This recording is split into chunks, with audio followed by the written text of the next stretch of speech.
Hello, welcome everyone to the Ideamarket Podcast.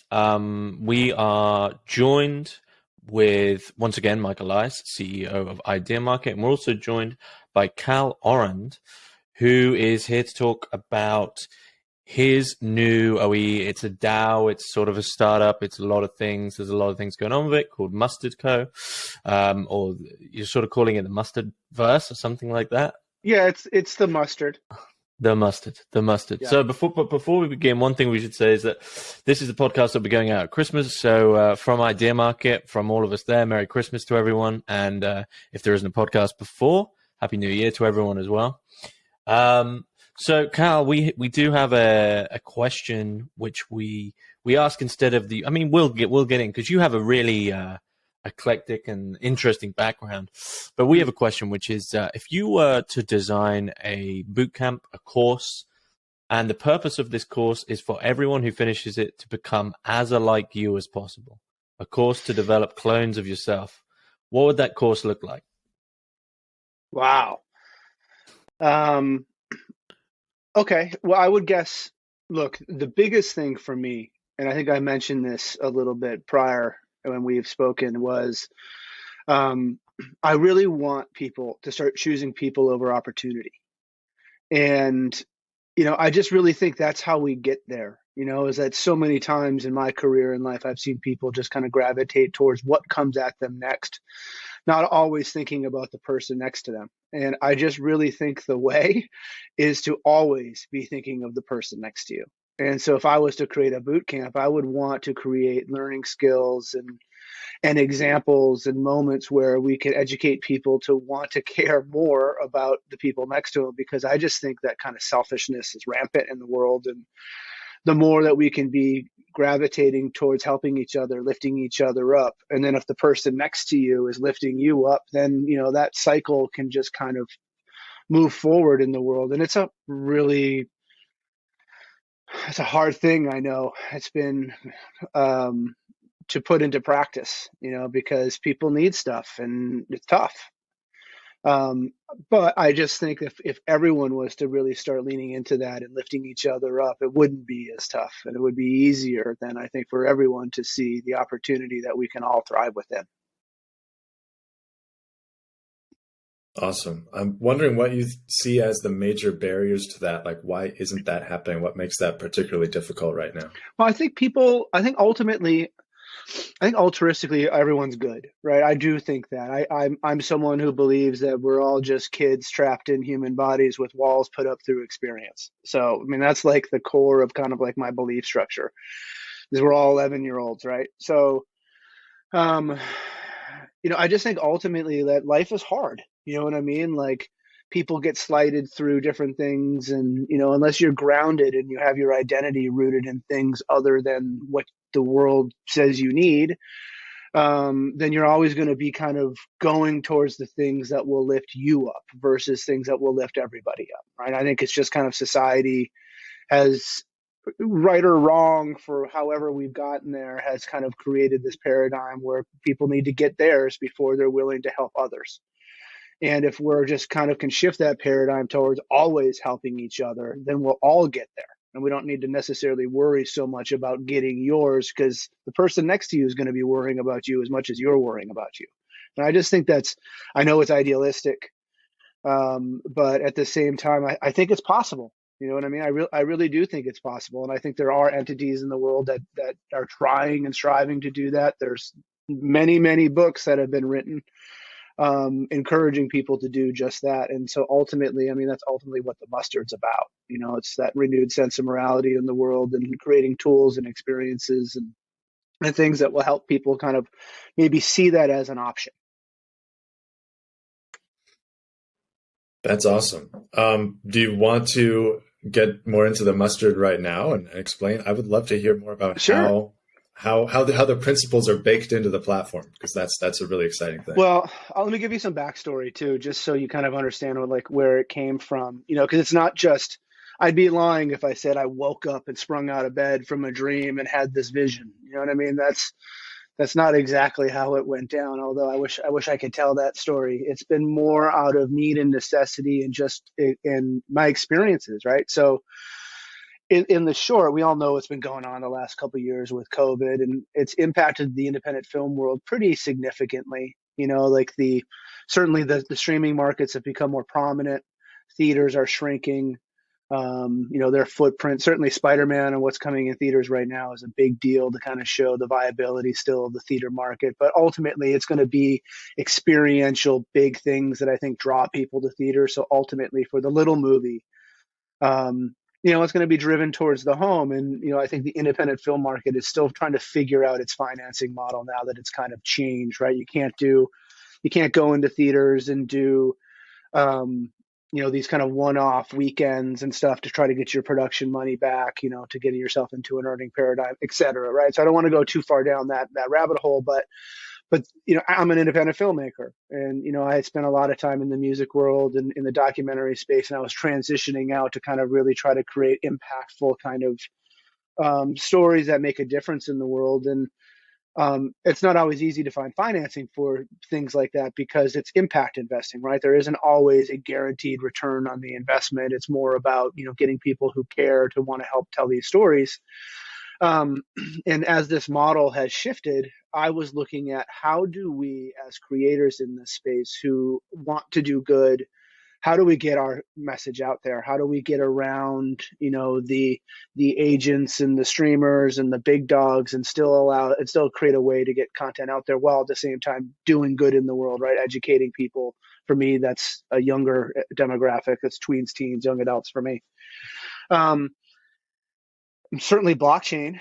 And, I have some IP that I'm attached to that I was really over the last year looking at NFT, looking at blockchain as a model in a future of independent film distribution and a way for creators to speak directly to the consumer market. And inside of that too, I was looking at, okay, well, if that's possible, then what else is possible inside of that? Because when I look at media, right, and what's going on inside of the paradigm of media right now, fake news, et cetera, how do we create transparency and authenticity, right? I really think that authenticity is the secret to a young market. I think it's the doorman to Gen Z and Gen Alpha and beyond. And again, I looked at blockchain as a way to create transparency and authenticity, right? From a DAO perspective, if you bring your community in and make every transaction, available to people from a public purview on blockchain. So everything that we're doing is fully transparent, fully in the view of the public. We're not acting nefariously behind the scenes. You see what we're paying each other. You see what we're spending our money on, investing in. And then the DAO, the community, is helping us make those decisions as far as what we want to do next. What does the community want to see the mustard create next? So we ultimately are creating a vehicle for a creator like myself, the other creators that we want to bring inside of the mustard that have a like mind, that want to spread hope in the world. And begin creating a community of creators inside of this space, the mustard, that we can, act transparently and then spread content, media, virtual reality, gaming, etc., out into the world, and that everyone that's interacting it knows exactly what they're getting, and hopefully they're being entertained by what they're consuming. So that's the long and short of it. Entertainment's a big part of that, but ultimately spreading hope and, looking at tweens, teens, young adults, and providing them the ability to kind of, rise to their potential and get through a lot of the hardships that they experience and are put against through social media, current media landscape.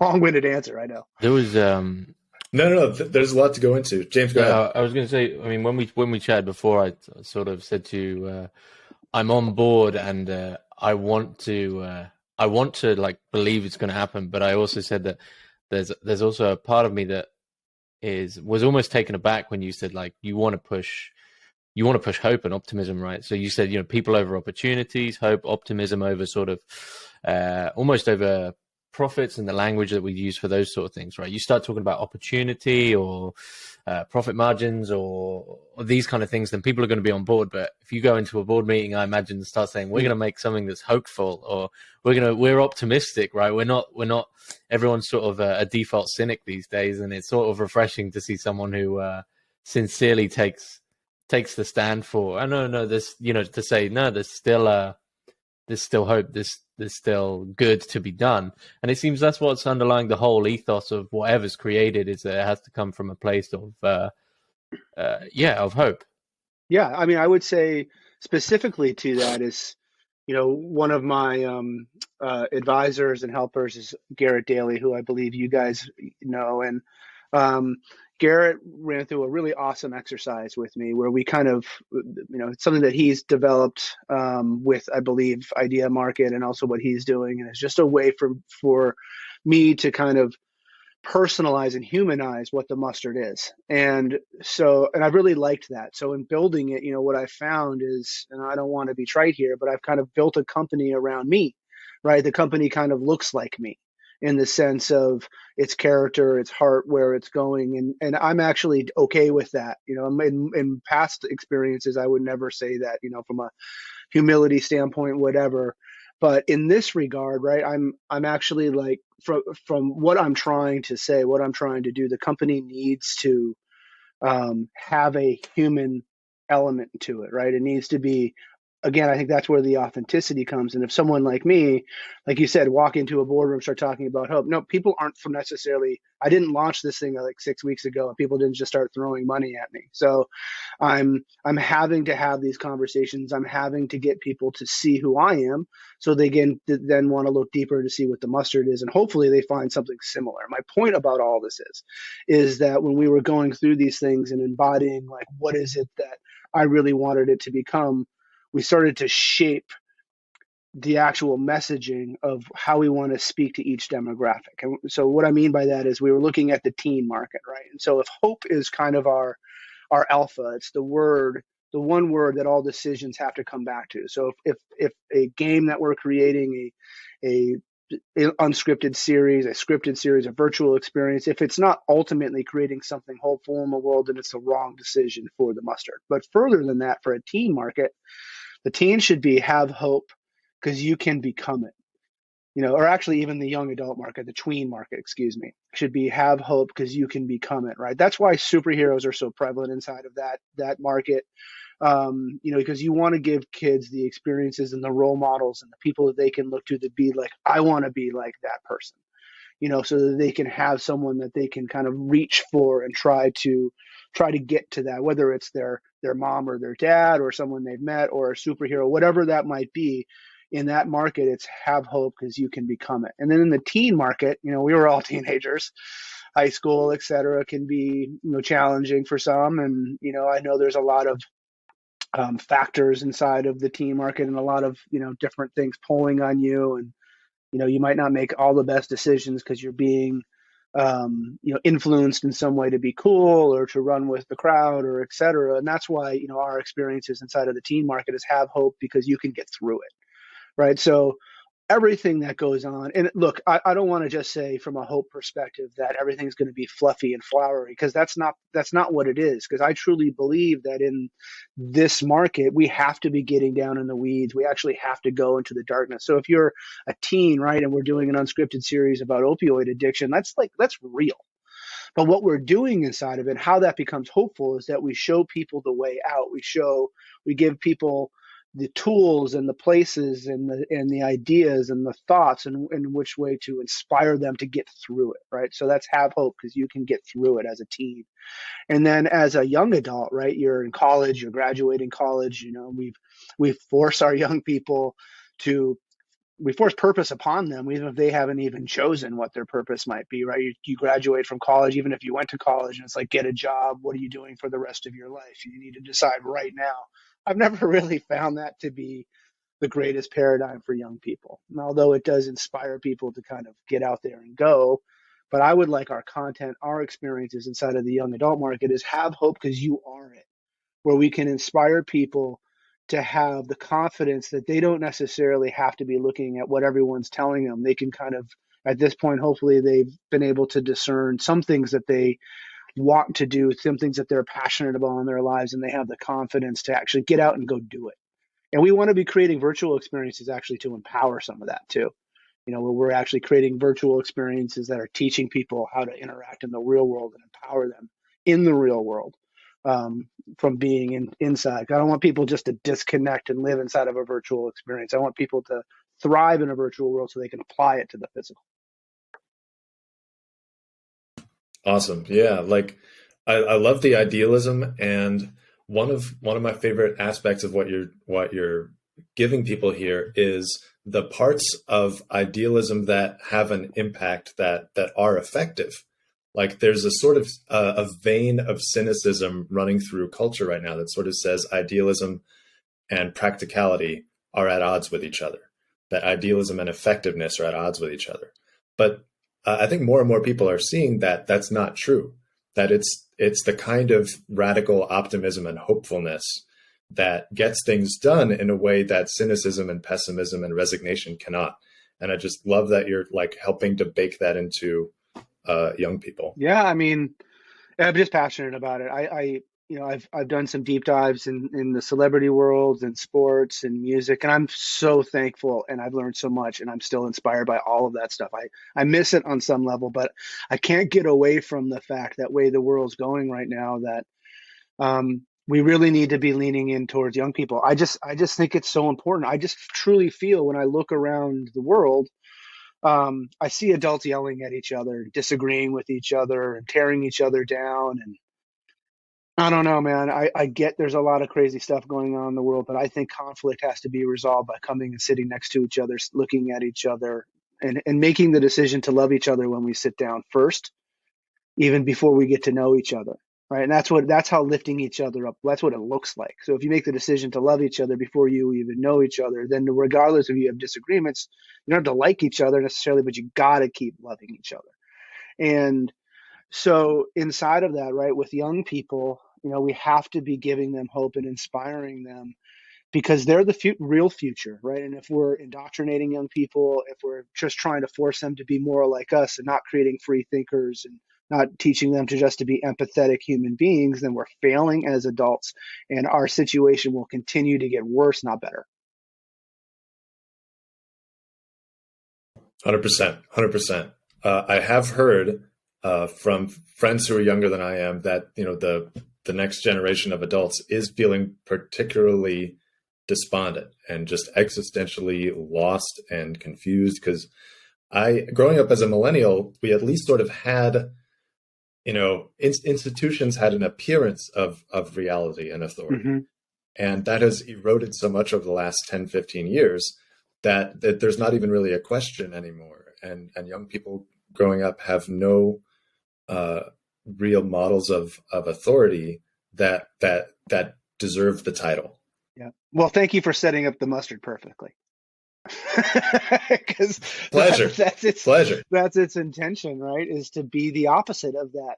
It's hopefully, at least in the media landscape, a new model, that can be created and can be profitable, sure, to investors and to people, and like we all need to eat and move and live, etc. We all know that, but at the same time, its purpose, its heart is to help. And if businesses are doing that, I look at impact investors, true impact investors, right? The people that are out there who have money that want to give back and do good. I'm still searching for those impact investors that are prepared to lose to sow seeds. I don't know if I'll find that, but I'm going to keep looking. And in the meantime, I've been being pushed towards crowdfunding.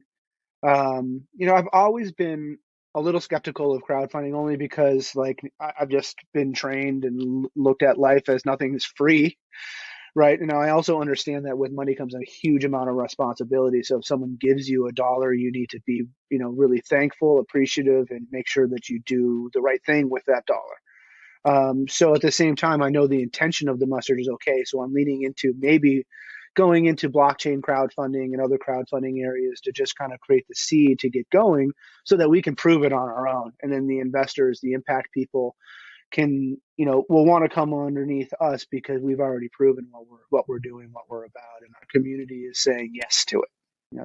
That's the initial thinking right now. Certainly open to new ideas and thoughts and people that want to come in and make an impact with us. But ultimately that's kind of our, the goals right now and how we're trying to raise and just build awareness through, meeting people like yourselves. Yeah, that makes perfect sense. And another thing that I appreciate about the way you're doing this is the mustard is basically a big bet on hope being important, Yep. on the optimism being important and effective, and those kinds of things are really important as examples to say, hey, it's okay to bet on these things. The cynicism is just so thorough. Like, it's only been a couple generations since Gandhi used love and nonviolence to convince the British Empire to leave India. Mm-hmm.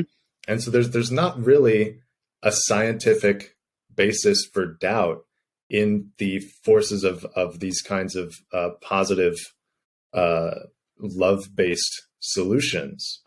And yet they're nowhere in public discourse. And so by giving, credibility and weight and popularity and social status to these things, I think we give people the power to experiment with them and really see what they can do. I just think that's awesome. I totally agree. And it's not about, anyone that comes on board inside of the mustard. It's not about one person, right? It's not about me as a creator needing to make my concepts. That is absolutely not what this is about. You know what I mean? Like, certainly as a creator, I want to make things that I care about and I'm passionate about, right? Well, who wouldn't, right? Because you have these ideas and you want to see them come to life.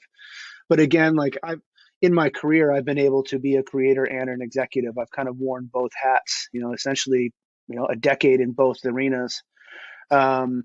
Makes me kind of a little bit more well-suited, though, to be able to check my ego, right? And I've worked hard on checking my ego overall, to work towards the greater good, right? If someone's got a better idea, if someone has a piece of content that's stronger, if something has an idea that creates more hope, then that's what we should be focusing on. And that's ultimately, again, the spirit of lifting each other up. What's right for the whole, what's right for the mustard, what's actually spreading hope and creating positive seeds inside of culture. That's the right decision.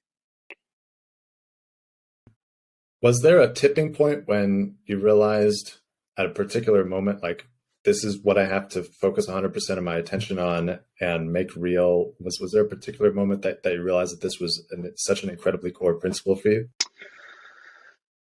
Well, certainly COVID forced my hand. I had a film come out. So I was working on, I did a film called Never Again, which is a feature documentary. It was about an Auschwitz survivor named Irving Roth and a kind of a guy who was learning to kind of move into the jihadist realm, who had been taught a lot of hate in his life.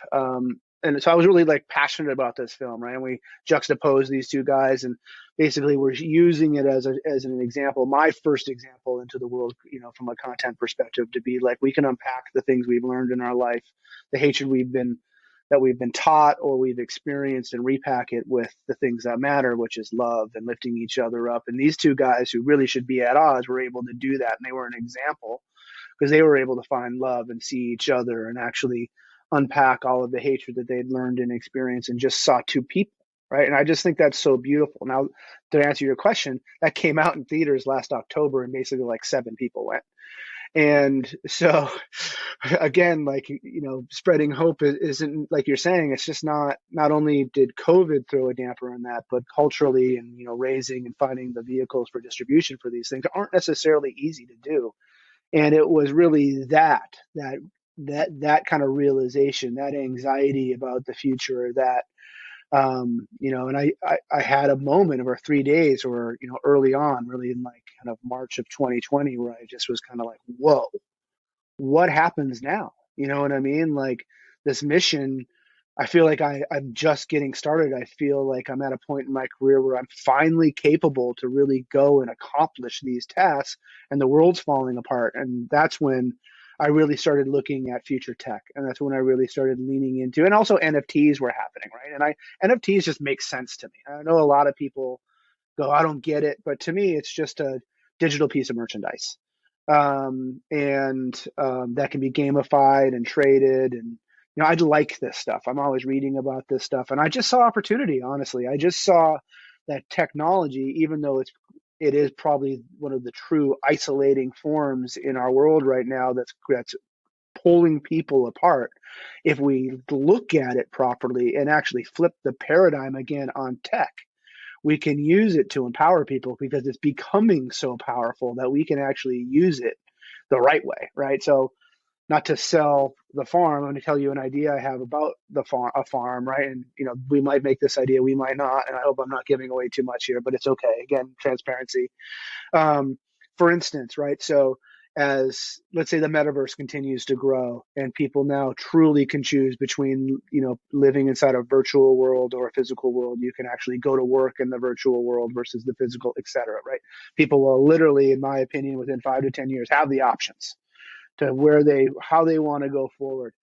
And that scares me a little bit because I just think that we're never going to get to the place of mutual uplifting if we're actually getting further and further apart, having less social interaction, not actually seeing each other, and only interacting as avatars. Like, that's probably not awesome for culture as a whole, to be continuing more alienating and more alien. However, though, I look at the virtual world as a really powerful tool towards the physical, right? So autism, right? The idea of autistic people and even people that have experienced deep trauma in their lives, kind of lose the ability to read body language and innuendo. Well, what if you create virtual experiences that are helping you to understand innuendo and body language, and you're applying it to these people that need it so that when they interact back into the physical world, they're more prepared for it?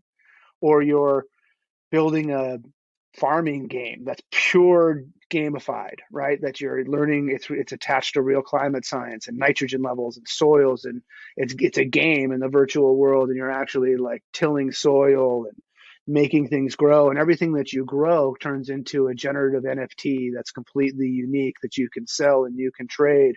Meanwhile, when the SHIT hits the fan and, the world doesn't know how to operate anymore because everyone's been relying on tech, there's going to be a group of people that are like, well, actually, I know how to farm.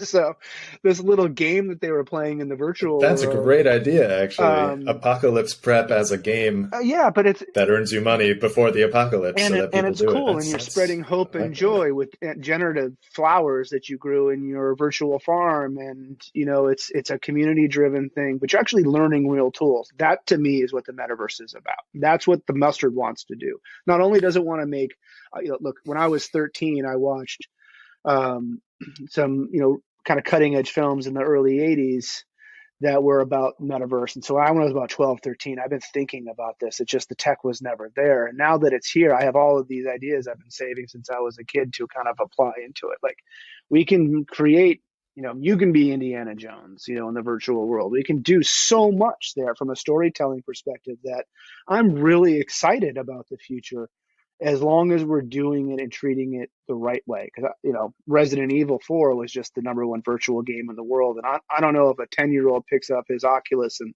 starts playing Resident Evil 4, if that's awesome. I don't know if that is.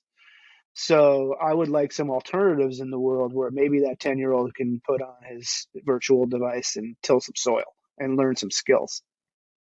Well, when we were talking before, Cal, one of the great examples that you gave, it's not something I've ever campaigned for, but it's something that I'm definitely on the side of. You were mentioning the SeaWorld campaigns, right? The anti-SeaWorld campaigns of the fact that these creatures are kept in what is the equivalent of them for like a puddle for their entire lives when they should be out swimming in the oceans, and utilize, and same with zoos as well. And we were on about basically that what you really have there in terms of SeaWorld and zoos is, even though we both agreed it's bad to look at animals as just like a resource, what you really have is a rare resource, right? Which is very difficult to have in a certain location, but loads of people want to see it. Giraffes, zebras, etc. You shove them into zoos, they pretend they're conservation projects, even though they're not really doing all that much. And then these animals have to spend their entire lives in tiny cages because they're a rare resource, and it's very difficult to sort of maintain them. And one of the first things that a sufficiently advanced virtual reality with enough definition, which I think we're at this stage, could do, is basically go, look, we don't need SeaWorld anymore, because you can pretty much touch a whale if you wanted to, right? Mm-hmm. And if you get enough people who no longer go to SeaWorld, it becomes unprofitable, and you don't have SeaWorld anymore, and you don't have, That's correct. and you've erased a fair amount of suffering for animals. And this whole idea is basically using VR to sort of circumvent resource problems, right? It's like, That's well, no, exactly now we have as much of that as we want, and you can do with it what you want. And it's a pretty incredible tool. Creativity.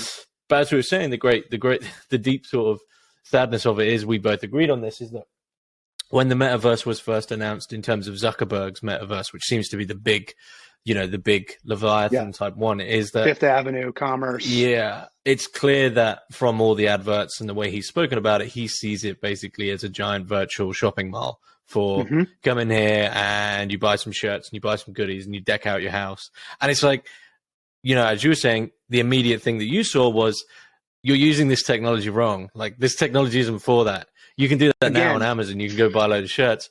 Why did you have to ruin this amazing technology, which could bring a ton of hope and possibility and enjoyment to the world, and just go, what should we do? What we've been doing for the last 20 years again, and waste this technology? Meanwhile, as we know, depression, anxiety amongst young people is skyrocketing. Like, something's not right. So, and it's pretty obvious to say, and it's so annoying, right? As a guy who was gaming in the 80s and loves it, right? I love that competition, and it's fun, when we were told in those days that, this stuff is corruptive and all of that. And then here you are now 20 plus years later, and you're the older guy in the room being like, oh, you were kind of right. Like that is in one part annoying, but at the same point is the reason we have to act, right? Is because 20 years ago, we were foreseeing this and we've done nothing. And here we are 20 years later, 30 years later, 40 years later, and we're still just pushing the same paradigm. Let's make money through getting as many people to engage in something, versus let's get as many people to engage in something positive. And because they do, it'll probably make money. You know what I mean? Like, let's build something that is quality and is helping and doing good. And if the experience is done properly and it's, entertaining and it's effective and it's impactful, people will show up, and then the money will still be there. And we can still, like, there's this mobile game that we want to develop called Dominion, which, again, it's a world building game attached to real life climate science. And, I had this project called the 1% Coalition that I tried to pitch 10 years ago, 11 years ago. I had Johnny Depp involved with me. I brought it to Disney as this big environmental thing that if we all do 1% more for our planet, we can change the world. That idea for me was, my 1% was picking up 5 pieces of trash a day. It's still my 1%. And so, inside of what we're trying to build, right? So we have a mobile game called Dominion, which is teaching you about climate science, and you're building worlds inside of that. And then you shift it over to our traditional media world, and we have this experiential kind of, first person action thing where you are the athlete, and we're using, I'll use the first film that we created called Water, which you start at the top of the mountain and you use snow and snow melt to go through our rivers and waterways out to our oceans. And we're hitting every different kind of demographic sport along the way, while at the same time showcasing nature and human beings' athletic feats inside of it. While at the same time, inside of this experience, we're time lapsing to different parts of the world. So you might now be underwater in Tonga, right, for a scene, and you're watching a humpback being bored, and you come up out of it in a first-person POV. And next thing you know, you're actually Kelly Slater, and you're inside of a barrel at Cloudbreak in Indonesia, ripping, and then you fall into the water and you time lapse, and now you land, and you're in the Citarum River in Indonesia, one of the most dirty bodies of water in the whole world, and you're immersed in garbage. And you're just like, what is going on? And then you time lapse again, and next thing you know, you're at the top of a fjord and you're falling forward in your bird suit. Right? So this whole kind of experience was really trying to inspire people to see our planet differently. So we have this media thing that exists inside of the Mustard, which are all these things, and there's documentaries attached to the Citarum, the Ganges, the Mississippi, all of the different places that you hit, because we're not going to sit and preach to you inside of movies. I actually find that to be something, as a filmmaker and a storyteller, I don't want to do. I don't want to preach to people. I want to show people and inspire them to action. So, this whole concept was driven towards that. And then, to your point, James, to take it further, right? In a virtual experience, while we're doing all these things, we have our game, we have our documentaries, we have our film. It's all driven by original scores by recording artists, and you can bring it on tour and do circ installations of all of this. The point of all of this, right? And then there's virtual experiences, so you can be next to the whale and watch a humpback give birth, and you can do that in a virtual world and inspire kids. So I know this is a lot, but the point of all of this is that media can be interconnected, right? And so that we've already shown, like through mobile gaming and documentary and storytelling and scripted and virtual, that we have a concept that runs through all of the different platforms of what the mustard is. Its purpose is to educate people and inspire people to be stewards of our planet and to respect it. And the virtual side of it, right, is one of the things inside of this concept when I was building is I met a guy named Leonard Beckham.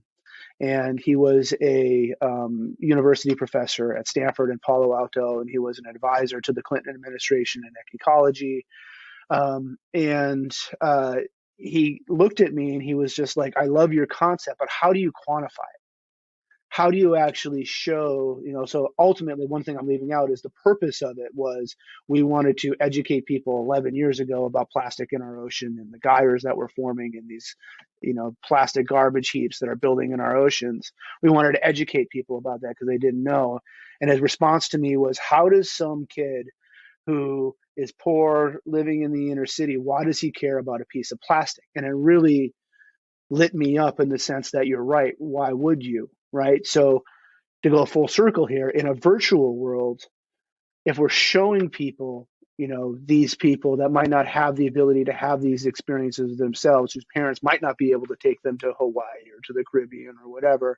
And in the virtual world, we can take kids who have never had these experiences and put them underwater and have them have these things and see how you can interact with our planet and how it can literally, if you look at it the right way, it can move you as much as we move it. Then all of a sudden these kids who never had that experience are now understanding the value of why stewardship of our planet matters. We're inspiring people to not throw garbage out the window. We are being able to actually quantify the amount of people that are interacting with it and start showing the fact that it's doing good through curriculums and things that can be based off of it. And I know, again, this is idealistic. This is a big concept, blah, blah, blah. But that's it. That's what we're trying to do, is that we have to go big. And if we end up with just one mobile game that teaches people about climate science, then so be it. But, the point is that we just have to be creating experiences because the tech is there and we can be showing people there's other ways to do things. And it doesn't have to be all about pillaging and tearing down. It can be about building up and sharing and community and, experience. I know that was a lot. Sorry. No, not at all. I think the show don't tell ethos is really, strong and awesome and important. Like, there's so much of the way these problems are communicated these days is kind of like with a moralistic hammer. Like, you Correct. must X or you are Y. And if you can, I guess I don't want to say impregnate, but like you can imbue someone with the internal motivation, Sure. the personal relationship with these issues and with their own responsibility and empowerment. I think that could be so powerful because, and this is something that relates to how I have been working on Ideamarket too, is with the presupposition that the world basically runs on decisions. That even in terms of like war and physical conflict, when a war is happening, the goal isn't to kill all of the people on the other side. It's to convince the enemy leadership to make a decision in your favor. And so even at the most concentrated, the most intense kinds of human conflict, that's all based on decision-making and persuasion. And if we can give people the experiences that can make healthier, more beneficial decisions seem more sane and more within reach and more good, and give people that motivation to make decisions that are idealistic and optimistic and hopeful, That's really, I think, where the seat of power is for making, the kinds of changes that need to happen. Yeah. And again, like you said, you're exactly right. And kids are really truly the vehicle to it, right? If we can be planting these seeds, with kids and influencing them and in a positive way, inspiring them, I guess I should say, not influencing them, but inspiring them through experiences and through positive storytelling and et cetera, then hopefully they start making those decisions as they become adults and we shift the paradigm. I just think we have to. I remember hearing that the word education comes from the Latin educare, a meaning out from, and ducare, I think to draw or to like attract. It's the word education means technically to draw out of someone. Like we typically think of it as filling someone in with information and facts and whatever. But I think that kind of approach is like really aligned with what you're talking about. Like giving people these things that plant the wellspring of inspiration, and bring out what they have and what they can do. Yeah, I think it's really important. I've been someone, there's a couple directors probably in the world that I gave a chance to when I was at Sony, who maybe not have gotten chances other way, and I just think again, like the mustard needs to be the voice for people like that. You have to give creators, a place where they can create and spread hopefulness, and you got to do exactly what you said, create, empower them and build these experiences for people so we can, create real change.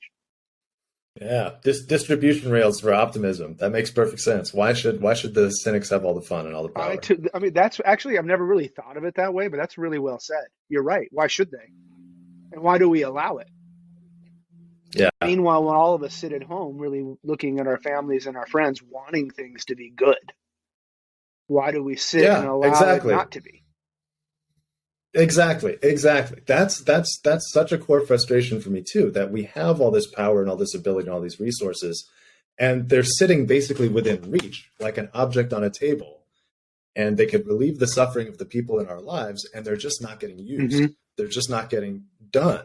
There's this absolutely absurd, quantity of missed opportunities that are just sitting there. And it comes back to decisions. It comes back to imagination. It comes back to optimism and perseverance. I think and just by bridging these gaps and giving people a sense of what's possible, and also making it cool to participate in that, like this association of cynicism with coolness is really too bad. I really like this thought. That's really strong. Yeah, it's super core. Thank you. I'm so glad, and I feel like it resonates, for what we're each trying to do. Like social status is kind of used as a weapon to make optimism uncool, and to make the empowerment that comes with these sort of positive solutions uncool, and discourage people away from that. So if we can create, for example, a media empire. The word empire sounds kind of scary and terrible, but if you want to be an emperor, if you want to be a prince, if you think that's cool, there needs to be a structure for you to find the social support that that comes from participating in that set of principles. Yeah, it's the again. That's not in there. Yeah. To give credit to Garrett, he brought up Damocles' sword to me inside of building the mustard. I don't know if you are familiar. I don't know that reference. No, please tell me So about Damocles' sword was essentially a king who had a member of his kingdom come to him and said, "You have everything. You're so great. How awesome it is to be you." And the king looked at him and was just like, "You're welcome to sit in my chair. And to do so, all you have to do is sit underneath this sword that will be hanging above you, held by a horse's hair, one thread of a horse. So if you're prepared to sit under the risk that you could die at any moment, that's what it means to be a leader."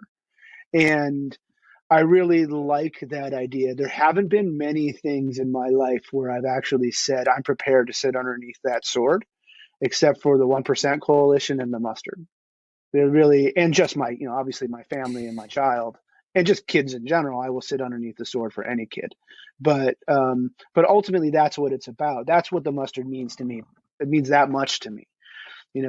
Spreading culture, hope into culture, and like what you're saying, to make optimism cool is that's a sword I'm happy to sit underneath. 100%, 100%. Our mission is basically exactly the same, just kind of from a different angle. Yeah, and that's why, again, like, we need to empower one each other, and that's why I'm so grateful to be here with you today. Like, I want to get out and talk, and it's hard sometimes to, again, from a cynicism perspective, not everyone, who's this person, what have you done, all of these things are such barriers in society, when really a good idea should open doors. If the idea is sound and enough people start to hear it, hopefully people start opening the doors for the idea versus closing them because of the person. I hope that, I don't know if I articulate that the right way, but again, it's that idea of choosing people over opportunity, right? It's just, we have, if it's a good idea, we got to come next to, like I was going that before, it's not necessarily just about me. If someone comes into the mustard and has a great idea, we all need to get behind that person and that idea to make it right, if it's going to benefit the greater good. Totally agree with you. So, Cal, I mean, if you're happy to talk about it publicly, whereabouts are you with the mustard at the moment? Where does everything stand? Well, we just, initially when I went out with it, I thought I was going out with this like great thing, right? But this is the evolution always of what it is, that you have to fail. So I'm okay with failure as a creator. It makes you better. So I'm not saying the mustard failed, but we went out and I created this website and started a crowd fund. And ultimately for me, I'm not someone, this for me, and putting myself out there into like the world has never been something I'm comfortable with. I'm cool to talk. I'm cool to share ideas. I enjoy doing it, but I've never been someone to be like, hey, this is me. Check me out. Look at what I'm doing. It's just not something I'm comfortable with. So, and I think I mentioned it to you, James, I recorded this video, right, for the mustard that lives on side of the website. And it was just kind of this kind of heartful plea to the world to be like, check out what we're doing, come along board, help support us. And when I created that, the amount of anxiety I had in putting myself on, I'm a professional filmmaker, right? And I built a little lighting and stuff, and I built a little scene and lit it and shot it and did the audio and all that.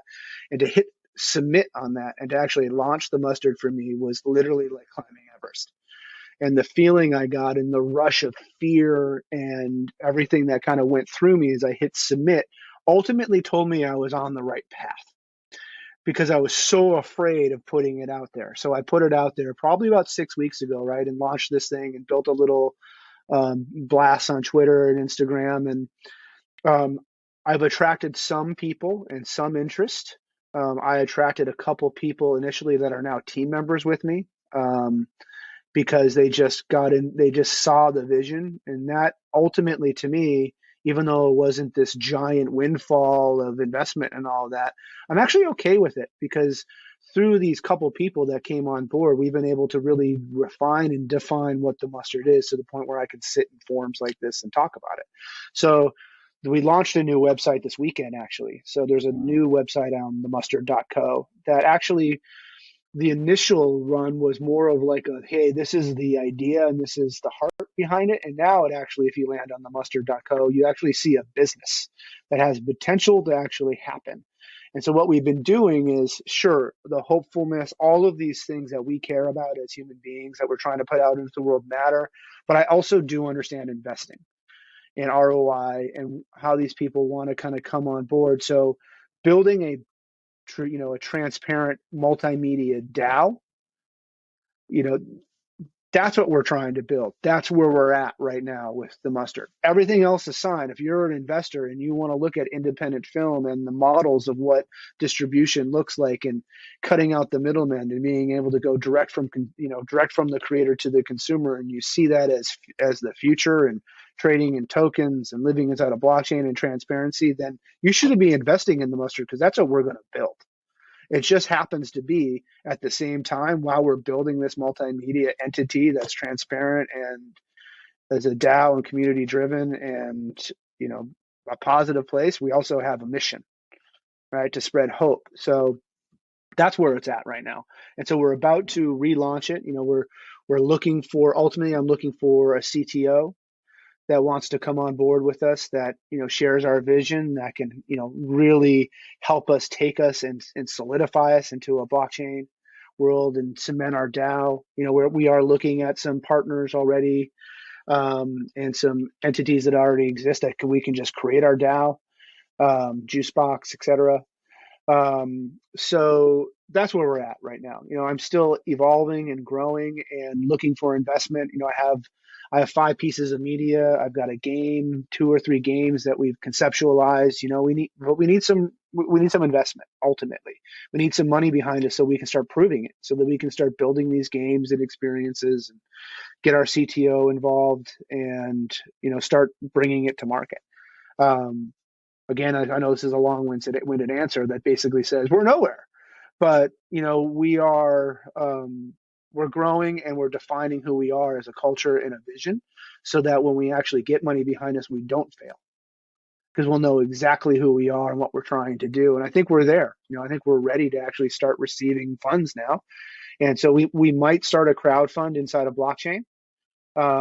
And see what's to really kind of lean into the crypto investor who sees a multimedia transparent DAO as a good thing, and seeing we can get some attraction there. But again, I'm always looking for that angel investor that wants to make an impact. And again, I'm not to be transparent, and from a weakness perspective, I'm a builder of worlds, not necessarily a builder of businesses.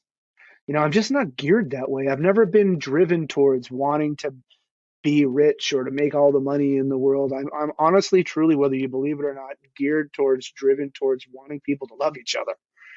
And I just happen to be creative and have had, nurturing parents who have allowed me to, build that creativity through my life, to have the confidence to actually want to put ideas into the world. That's who I am. That's what I do. Is I'm just never stopping coming up with ideas and concepts that can help do good. And so I'm really looking for the partners and the people that want to support that vision, so that I can support them. Awesome. Yeah. And totally identify with that. And part of the advantages of having a DAO is you can attract so many different kinds of people with different skill sets that all have their own, reasons and angles to participate and help advance. It's a wild west, mission, and of course, if you're a creator and you work in this place, like I've just said yes my whole career and figured it out, right? I've learned as I've gone.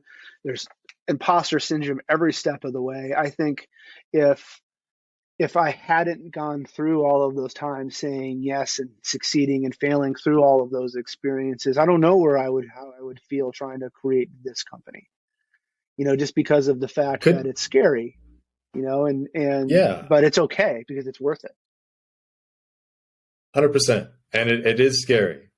I'm wondering, would you be willing to share kind of more of your life story? Because we mentioned that you worked with some well-known names. Yeah, a lot of people. Yeah, I'm sure curious about that. Yeah, I'm happy to. I'm not a kiss and tell type person, so I probably won't give all the meat and potatoes that people are looking for with some of my associations. Sure. No. I will. Just the path. But the path has been. So I graduated in the mid '90s in Wisconsin, and I started a record label called Tube Tone Records. With a guy named Chris Aaron, who was this gunslinger, kind of guitar slinger, I should say.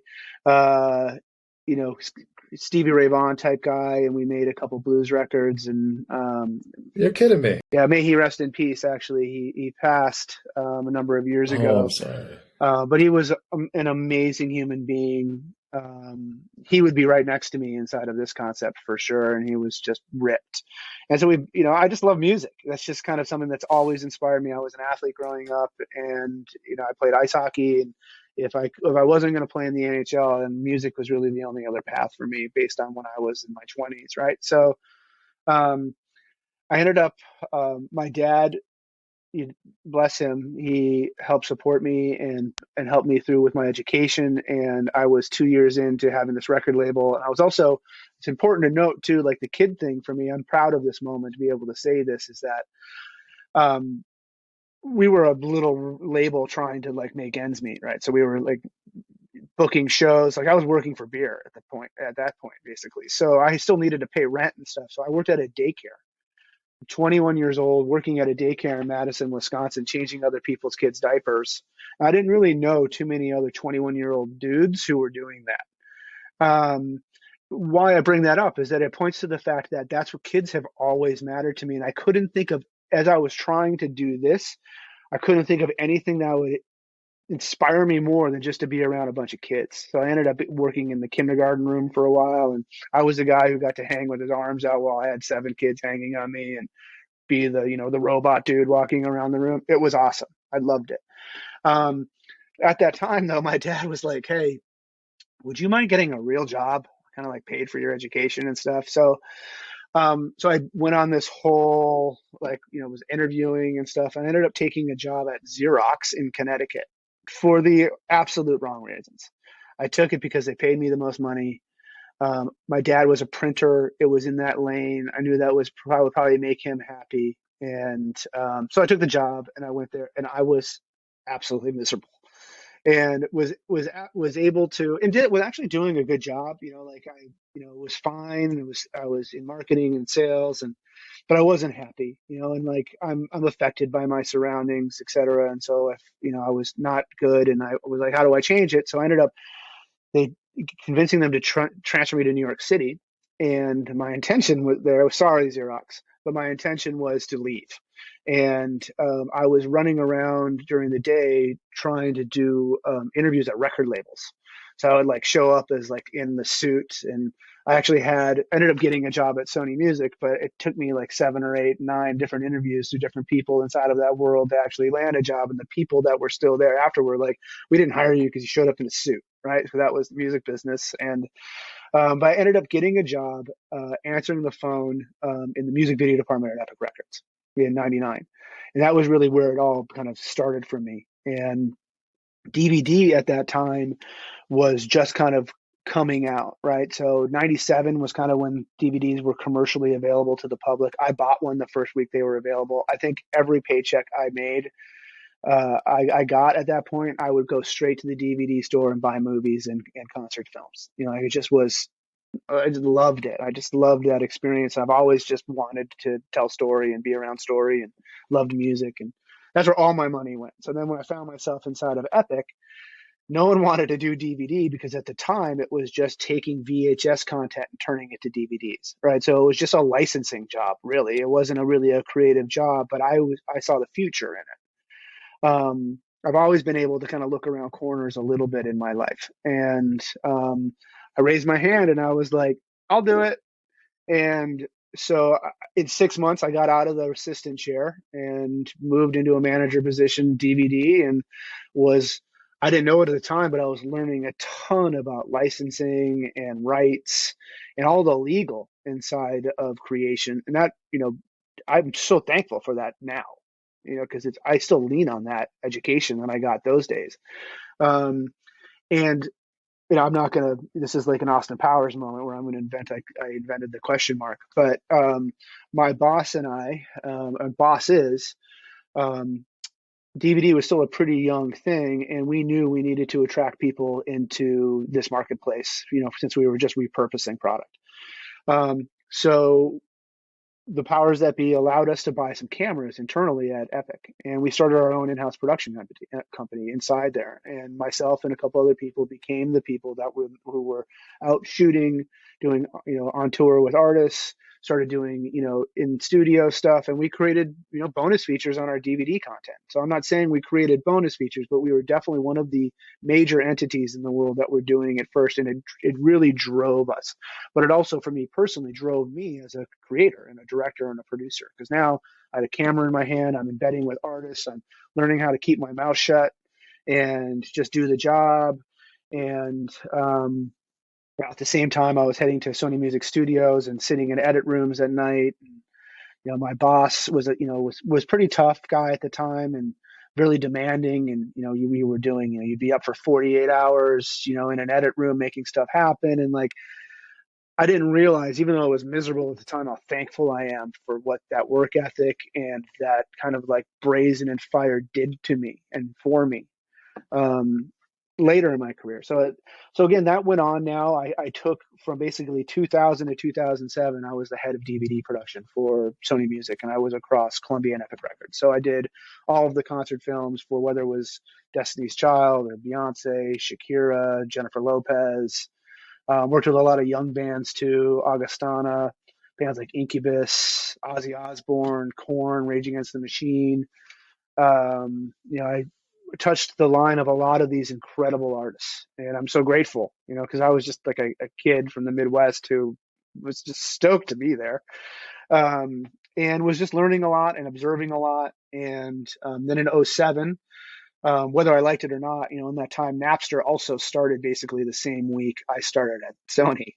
So the whole time I'm there, I think when I started at Epic, there were 26 of us in the music video department across both coasts. And when I left in 2010 from Epic Records, I was the last one standing. We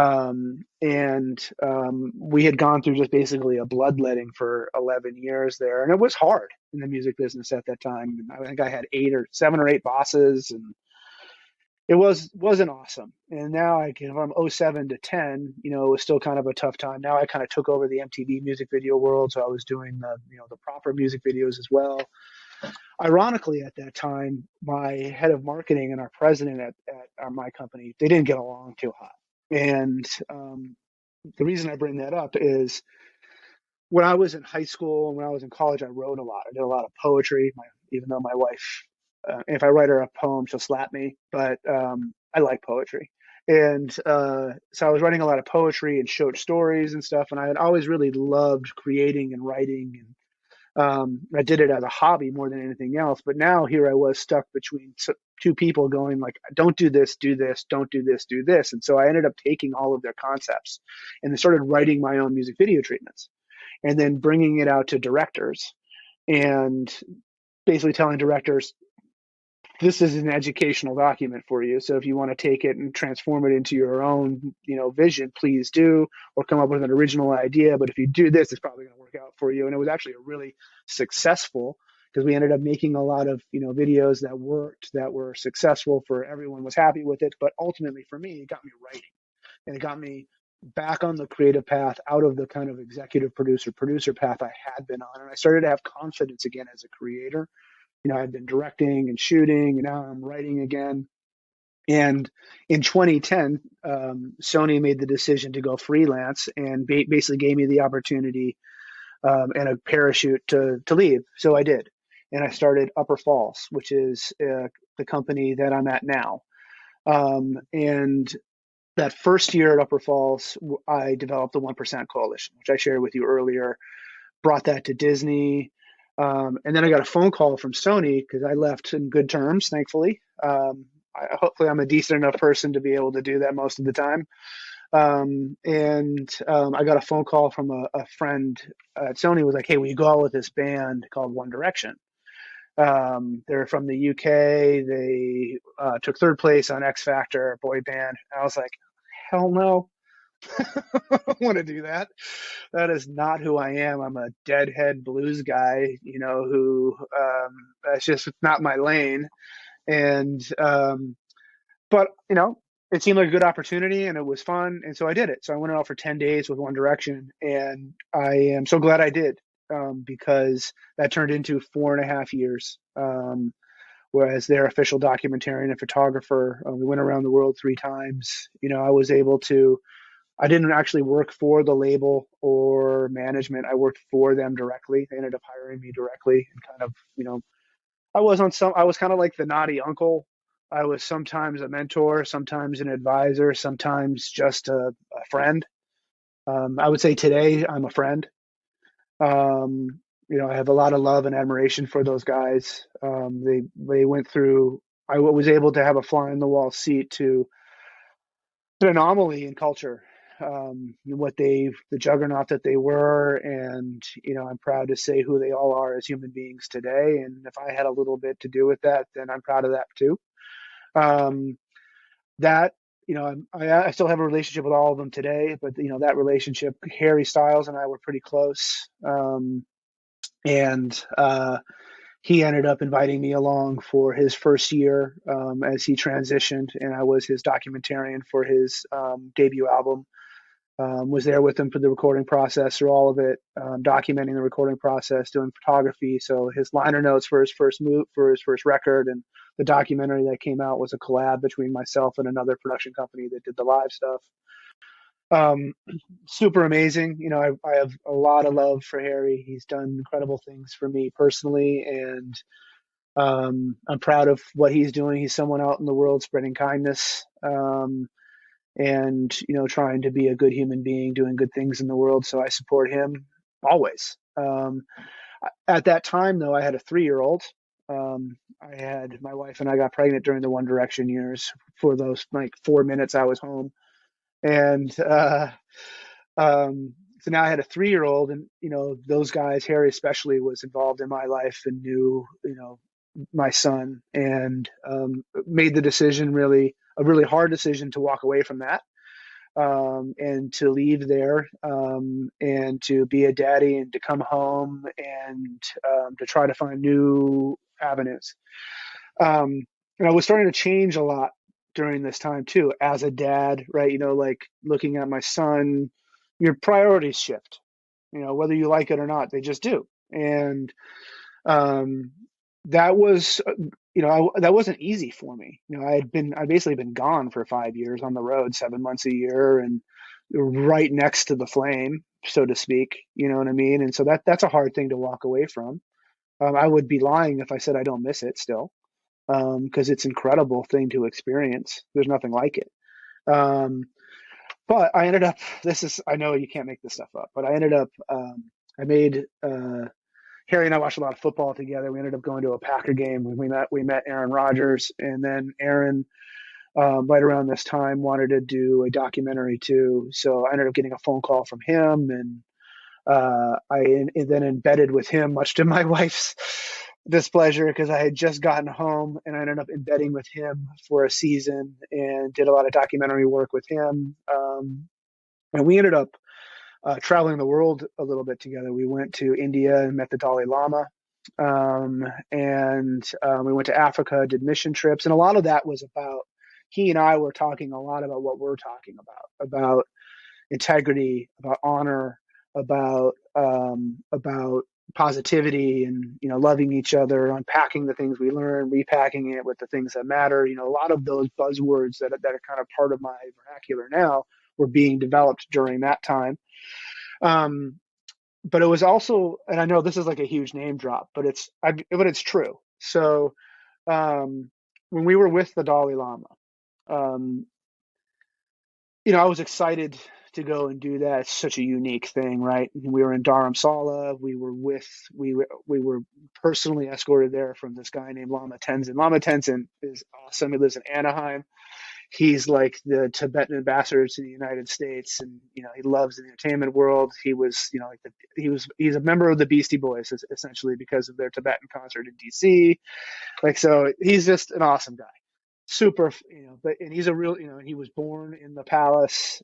His father was the, personal seamster for the Dalai Lama, designed all of his, built all of his clothes, etc. So he brought us there and brought us into the room. And the Dalai Lama, obviously, amazing experience. But what he said to me was what really stuck with me. He looked at the room, and he was basically like, as filmmakers, because he saw the cameras, he was like, as filmmakers and thought leaders, you have a mission in life. And that mission is to educate people's hearts over their minds. And that really stuck with me. And I was just kind of like, you are correct, Dalai Lama. I agree. And so basically from that moment, I really then started leaning into my own spirituality. I was looking at, Siddhartha, a Hindu Buddhist book. It's a big book in my life. I read it when I was 15. It's been a guide to me in my life. But I was looking at all different kinds of angles of spirituality. I was looking at Eckhart Tolle. I was reading Buddhism, Hinduism, Christianity. Like I was going all over the map, just searching for myself on some level, right? Going inward, trying to define who I was so I would be better suited to be able to go back out, right? That's where I was in that moment in my life. And ultimately, that's what led me to make the Never Again movie, which was the jihadist and the Auschwitz survivor, right? It's just because I was searching for movies that had purpose and were really going to start driving. And like I said earlier, right? I've had this experience with celebrity and entertainment and all that I'm so grateful for. But, as much as I've wanted to find fulfillment in there, I hadn't. Maybe that's just because I didn't get the big hit that I was going for. Who knows, right? But I wasn't able to find it for me. And so I was still searching. And as I was changing and looking at my son and all of these things, I just knew I wanted to take what the Dalai Lama said, and that's what I wanted to do with the rest of my life, was I wanted to educate people's hearts over their minds. And I'm a filmmaker and a storyteller and a creative person, and that's what I do. And so, I'm glad you asked this question, honestly, about going through my whole career, because earlier you mentioned what was the inciting moment to start the mustard. Well, it's all the inciting moment to start the mustard for me. Really the Dalai Lama, I guess on some level, is an inciting moment for me to start the mustard. I just didn't know it yet. I hadn't gone through my journey enough to kind of get to the point where I was ready to do that. And, I'd be lying just from a transparency perspective. Most of my life, I've been having people, whether it's my family or it's professors or it's friends, always telling me like, oh, you should lead, you should be a leader. I go back to like being 16 as a hockey player and goaltender and being a captain and stuff like that. I've just never wanted to be, if I'm being honest. I was happy kind of like, like especially from an entertainment perspective, I was okay being behind the camera. I was okay being anonymous. I was okay just kind of being near it and creating and just trying to be a good person, and never really wanted to step into that role. But I would say that's different for me now. I actually am okay from a leadership perspective. I've actually started mentoring some young kids and recognizing the fact that I actually have some experiences and a heart to give back. And so for the first time in my life, and again, that's what the mustard is. The mustard is an opportunity for me to show that and to create a really positive environment for other people to be lifted in, and to give, I love seeing people succeed.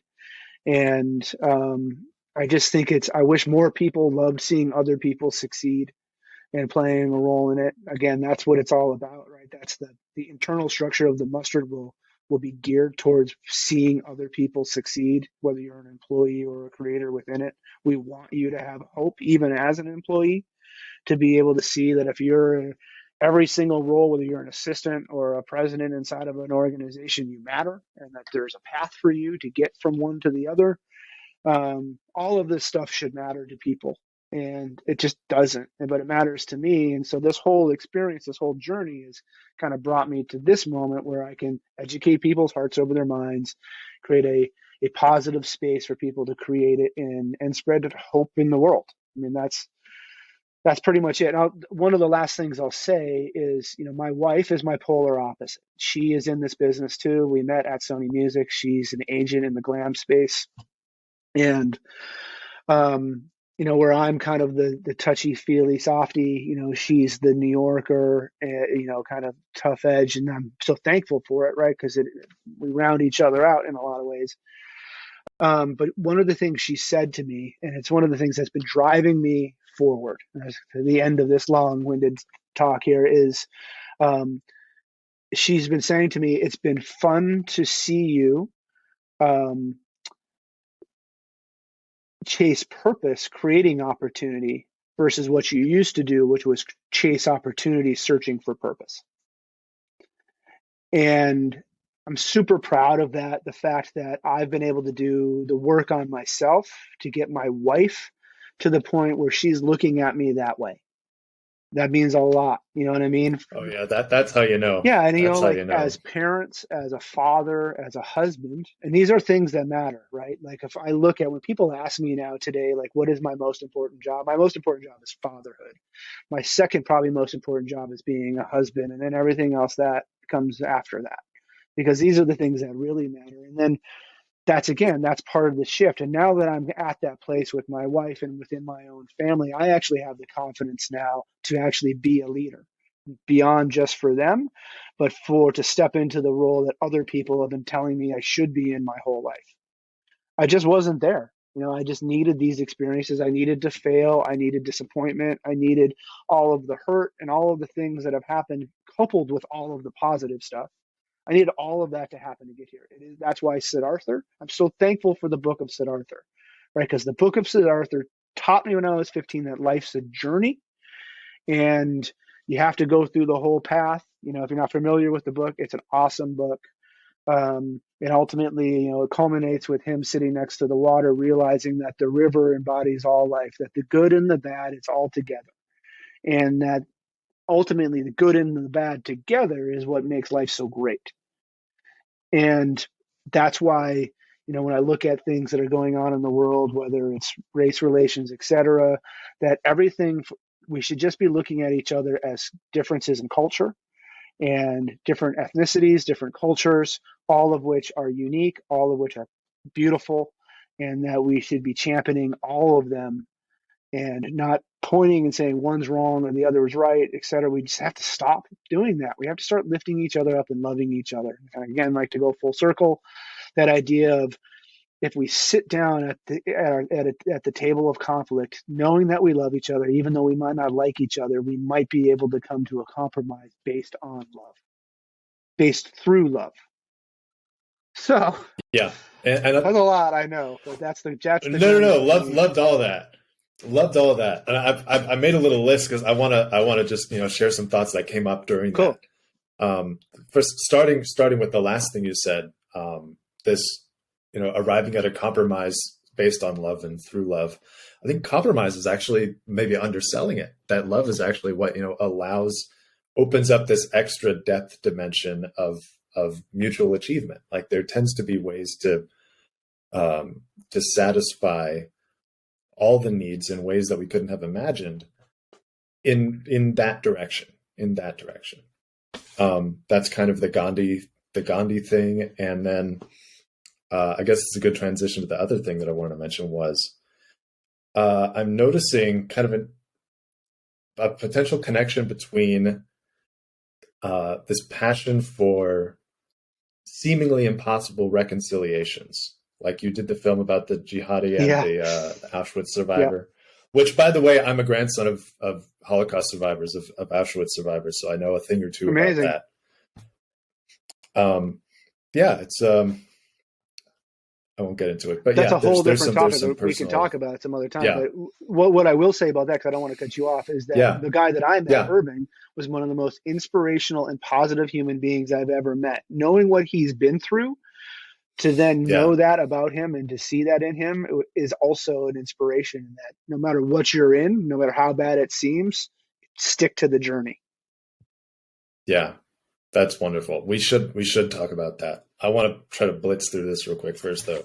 But I was struck by this connection that seems to be forming between this passion for seemingly impossible reconciliations, like the film that you did about those two guys, and blues music. I'm a blues guitar player myself, huge Stevie Ray Vaughan acolyte. And also that this is like a core passion of mine as well, being a big Gandhi fan and Jesus fan, all that. Me too, man. All that. Greatest role models ever.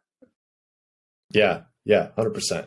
And in addition, the other example that I'll point out, not just me and you, but also we were talking to Bill Ottman, the CEO of Minds.com, which, if you're not familiar, is an alternative social network based on open source and transparent and free speech principles. And they're doing a project about de-radicalization, where they're providing forums for people with extreme views and even less extreme views that are just really entrenched to hear each other out so that some, reconciliation and empathy can be given and kind of soften these incredibly spiky, sharp barriers that form around people when they're in those kinds of mind spaces. And it's led by a man named Daryl Davis. And Daryl Davis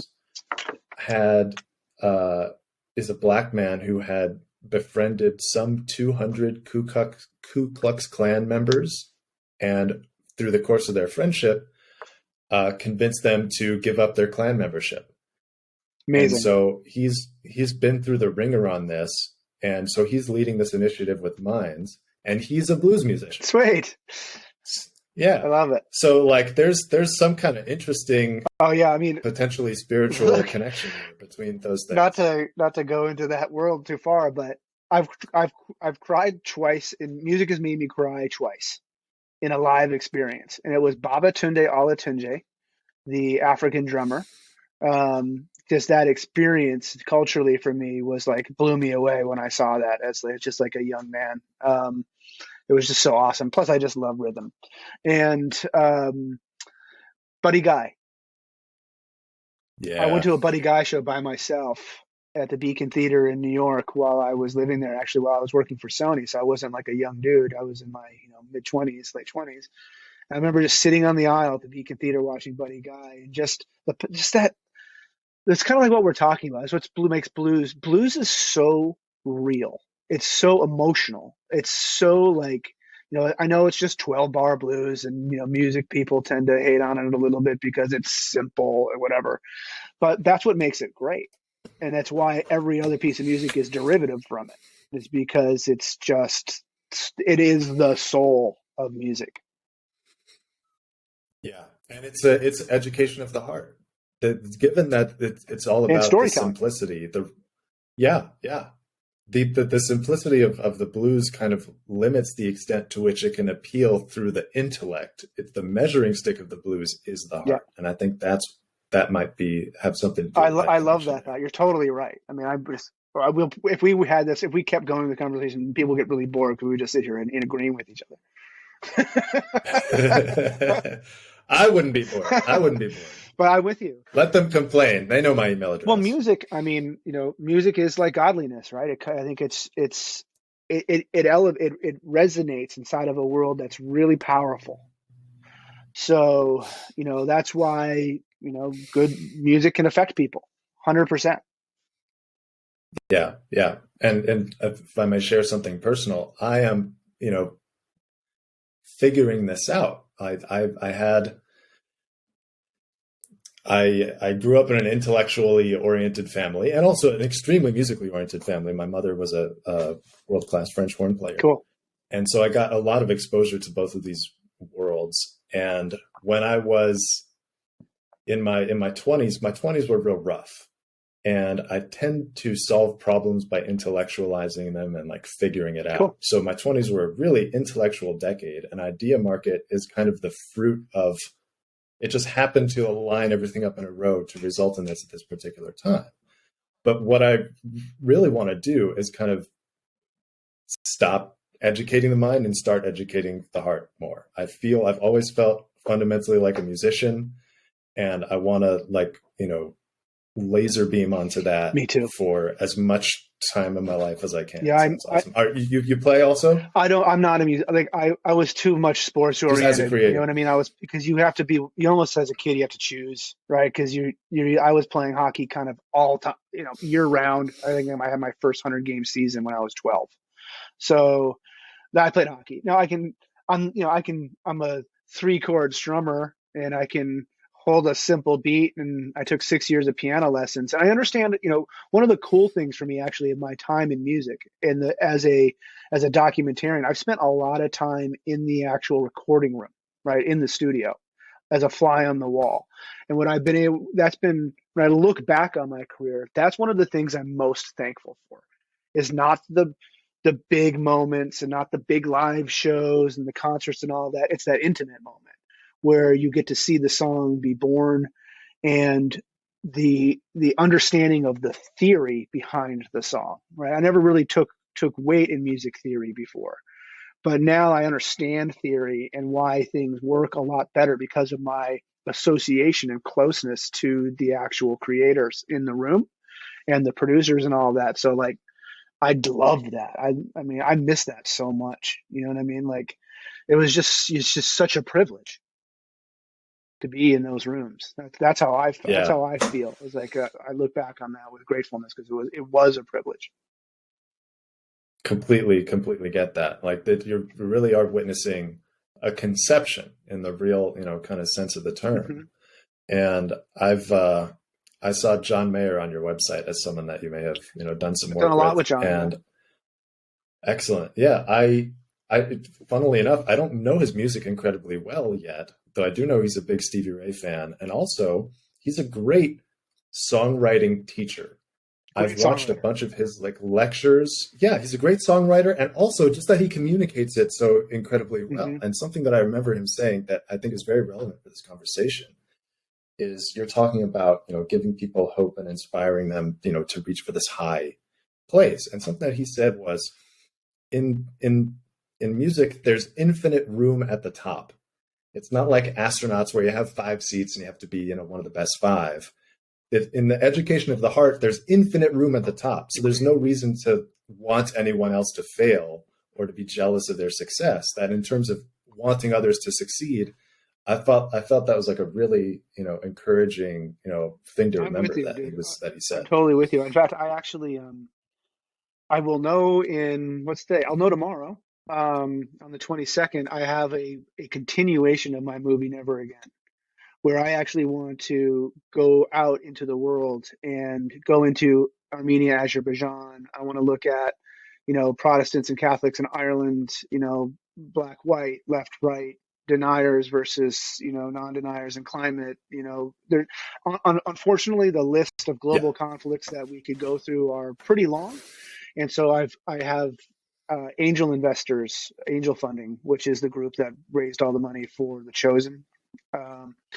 I have the concept with them right now, and it's going through their jury process. But it's an extension of that film where I want to go and find individuals on both sides of these global conflicts that are choosing love over hate, and I want to examine that in a series, an hour-long series that we could look at, 8 of these different stories around the world, and really start looking at the human beings, like what we're talking about, like really leaning into the heart. So I'm hoping and praying that tomorrow I'll get some good news that we're going to get some funding to go tell that story. Because if that's the case, that's what I start in January while I'm building the mustard. We'll be hopefully going out and doing that project, and really just trying to. That sounds amazing. Bring people to that table. That sounds amazing. Yeah, absolutely. Ideamarket is all about surfacing the most important knowledge in the world. And that is really the most important knowledge in the world. Awesome. The ways to reconcile these differences and give people hope amid all this cultural chaos and sense of tribalism.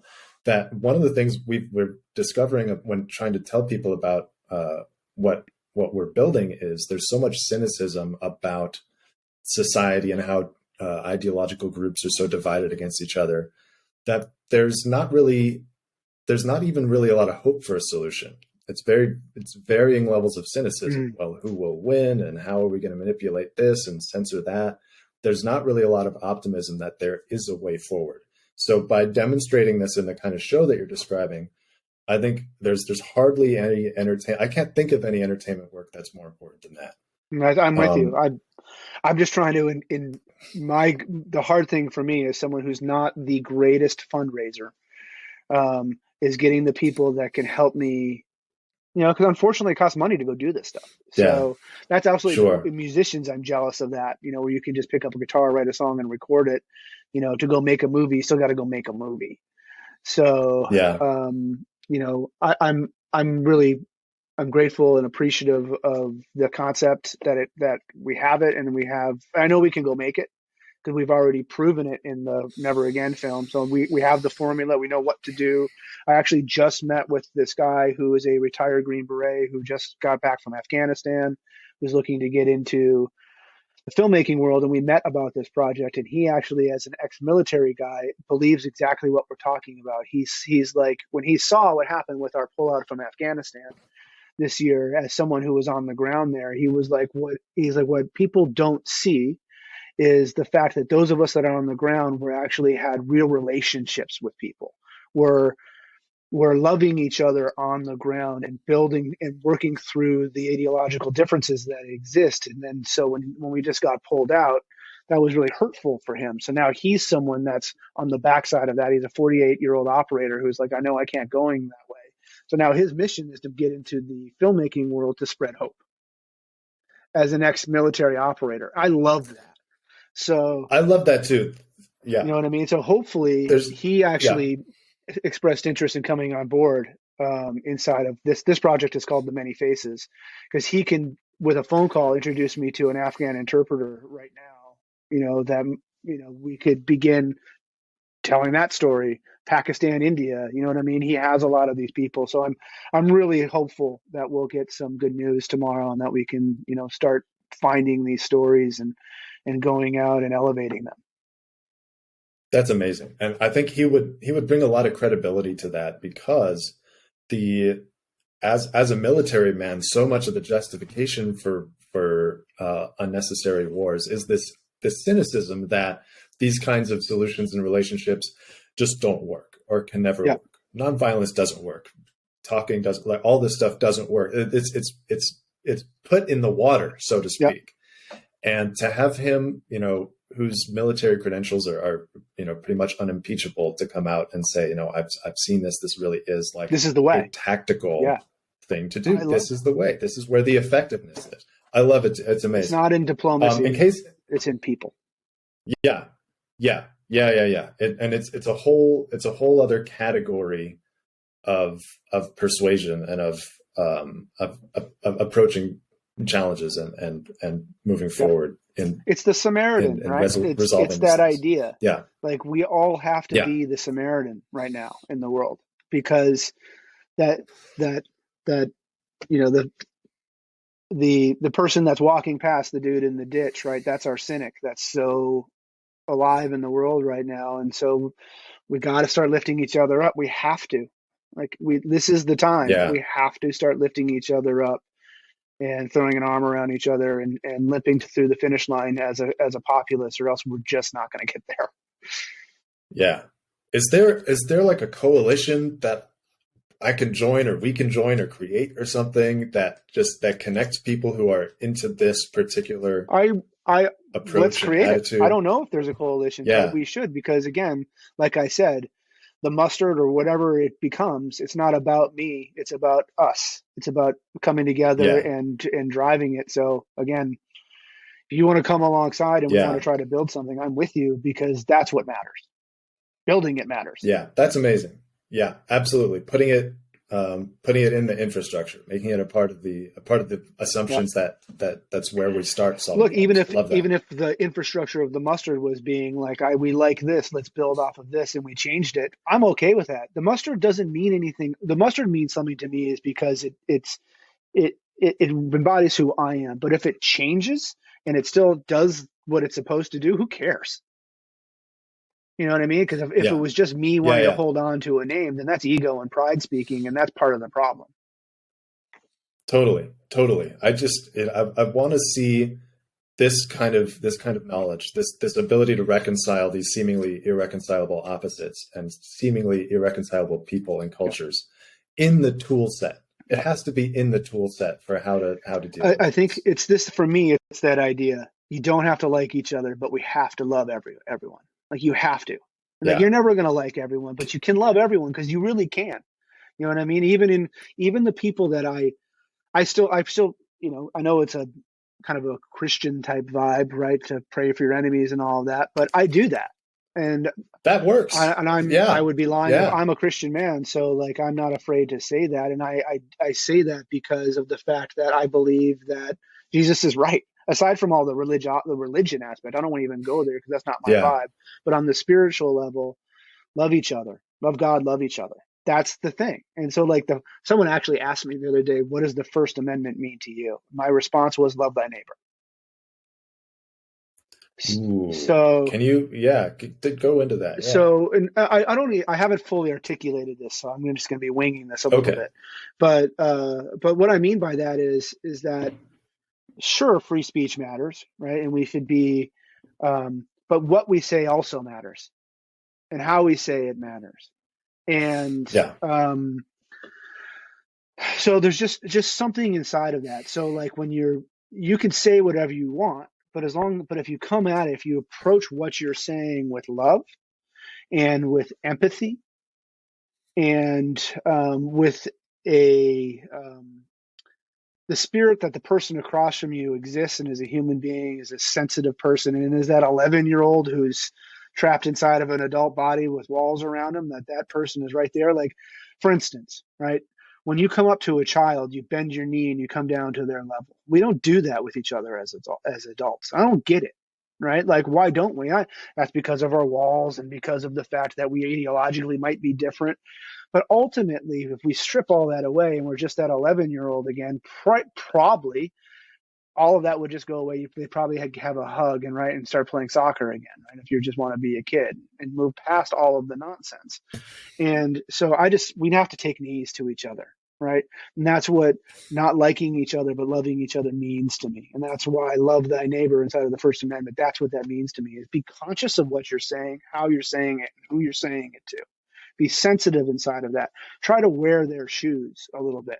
You know what I mean? Like, just your experience is not their experience. It might be different, so they might have a different opinion to you. So you should be discerning all of those things when you sit down at the table. If you're not, you're never going to get anywhere, because then you're just going to be spewing your own opinion into someone else who's got a different opinion.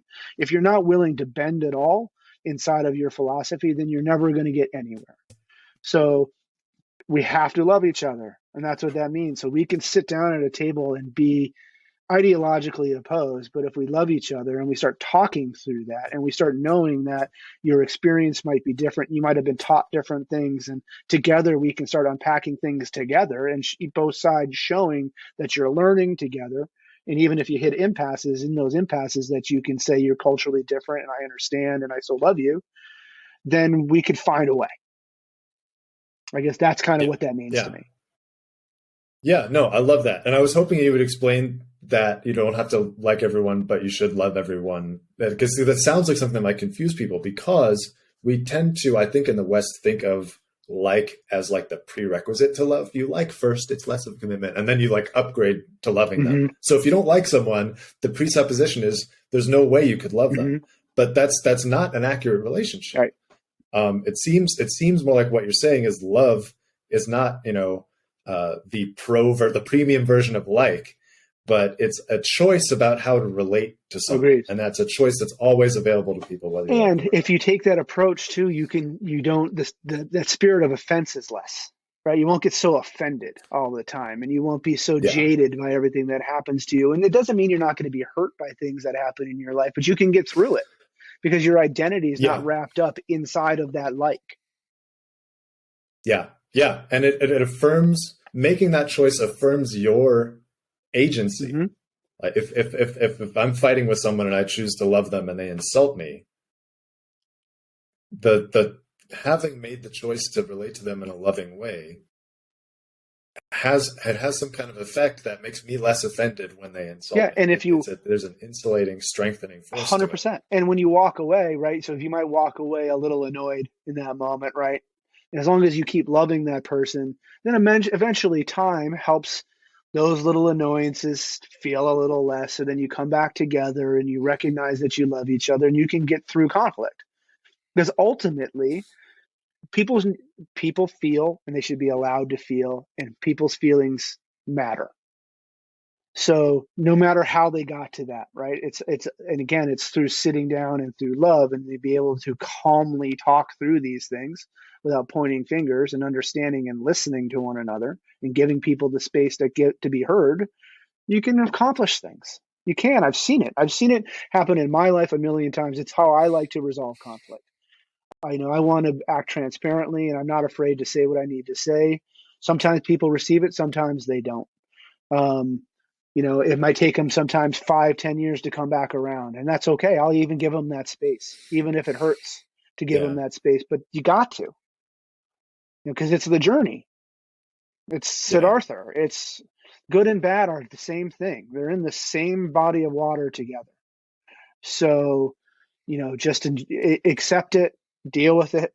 You know what I mean? Like, don't fight against the stream. Don't try to paddle against it, knowing that good and bad are always going to be together. But the choices we make is what matters. How we move forward. We can choose to love. We can choose to not get offended. We really can. Yeah, and I think that's the power move. That's where the power is. That we always have this choice, and we can make it. It's not dependent on circumstances. It's not dependent on ideological alignment or anything like that. And not to get too metaphysical or whatever, but like the idea of thinking with the heart over the mind, right? So like when I was going down the Eckhart Tolle vibe, I really liked what he said about this kind of stuff, right? Is that ability to separate your mind from yourself and your spirit, in essence, so you can sit in an observation of yourself. So like your minds are like computers, and when your mind goes on a tangent and starts racing and you want to stop it, you need to, hold those thoughts captive, sure. But one of the tools that he described doing it was to try to envision yourself separating and observing the mind, right? So like the mind as a machine, as a computer, and if you sit in observance of it, then you can learn how to control it, right? What that to me is that's what our hearts is. So if we're thinking with our hearts, then all of these thoughts, that might be coming into our head might not be necessarily the right path. We have to trust our hearts, because our minds can deceive us, and our wants and our needs and all of that become so convoluted in our brains that we feel like we need this. But if we can separate from our minds a little bit and lean into our hearts and lean into our true selves and sit in observation of our own internal craziness that we all have, then we can start to actually unpack our own inwardness and start repacking with things that matter, that make us better and more effective when we go back out. Yeah, 100%. I know that's a lot. Those.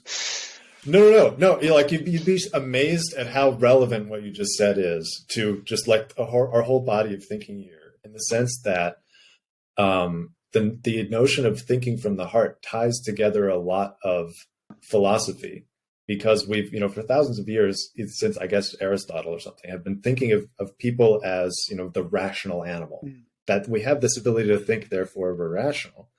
And what we're starting to maybe come to grips with is that we're not thinking machines with feelings or with desires. Yes. We're desiring machines with thoughts. Right.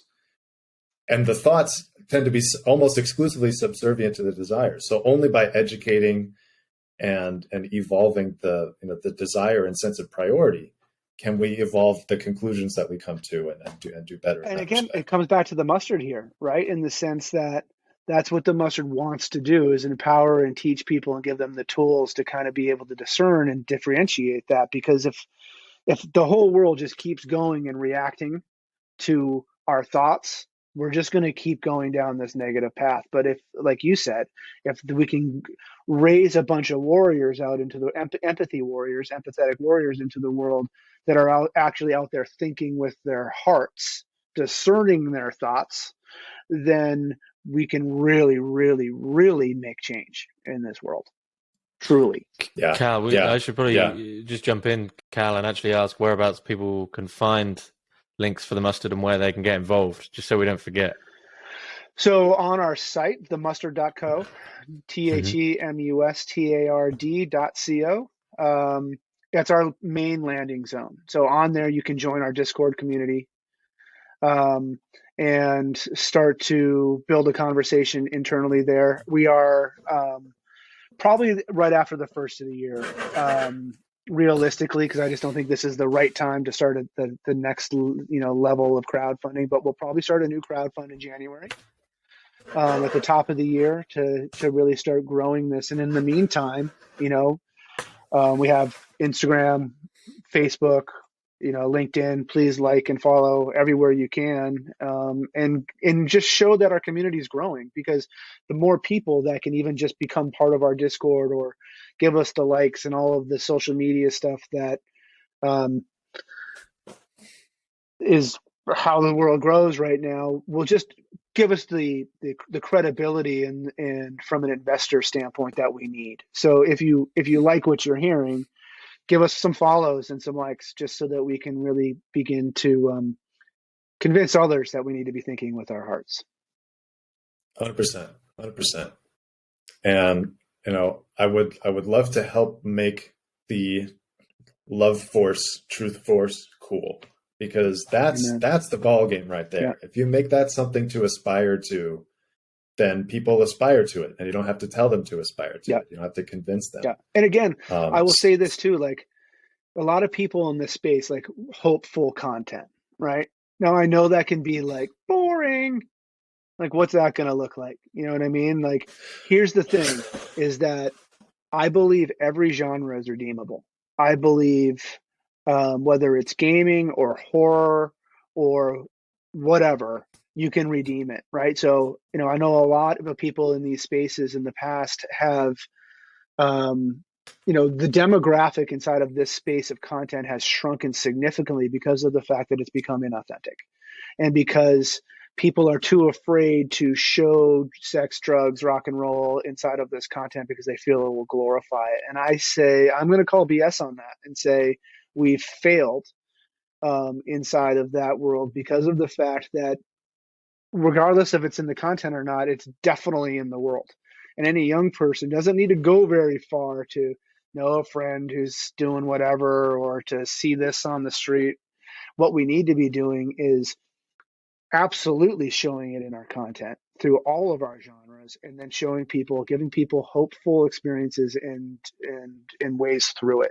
I mentioned that earlier, but that's what it is. We need to redeem story. We can't just leave people in the pit. We got to help them pull it out, but we can't be afraid to get in the pit in our content, because if we don't do that, no young person's ever going to consider us authentic.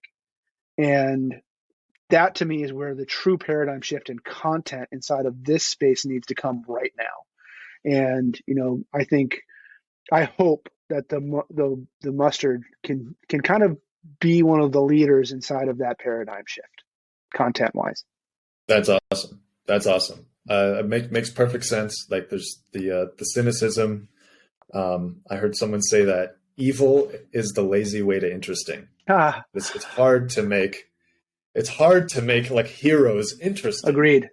And it's such a worthwhile thing though. I look forward to seeing it's so interesting that you say that. Even like The Boys, right? The show, the Amazon show about the superheroes and like all of the stuff that, goes on behind the scenes in their world and the destruction that they leave behind. Like, I get the idea of that, and it's funny and it's a clever idea, but to watch the show, it's so dark. So now we've even taken superheroes and made them dark. It's just kind of like, that's where the tween thing, have hope because you can become it. Like I get it for adults that we might want to go down that path a little bit, but kids are watching this stuff, and you got, you can't disguise superheroes and then make it this like awful.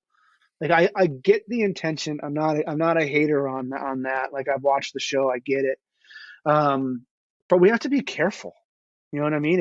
We can't make that decision just because it's going to be profitable. We have to be making that decision because society is being impacted by this content and our culture is being impacted by it.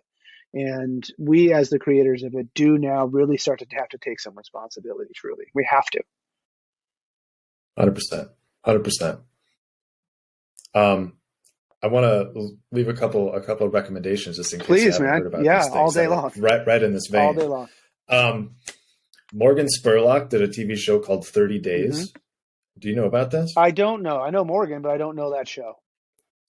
Awesome. Yeah, he did a show called 30 Days where he would take someone from from a certain ideological tribe and have them live with a family of the opposite ideological tribe for 30 days and follow that story. You'd have like a Minuteman, like one of the volunteer border guards, live with a family of illegal immigrants, and they take care of him for a month and like track that story. Interesting. And typically there's a crisis in like the third week. And then at the end, it's just like a different world. Fantastic concept. And I want to see more TV like that. And when you're talking about project that The Many Faces. and now we're both praying will go well tomorrow. Yeah.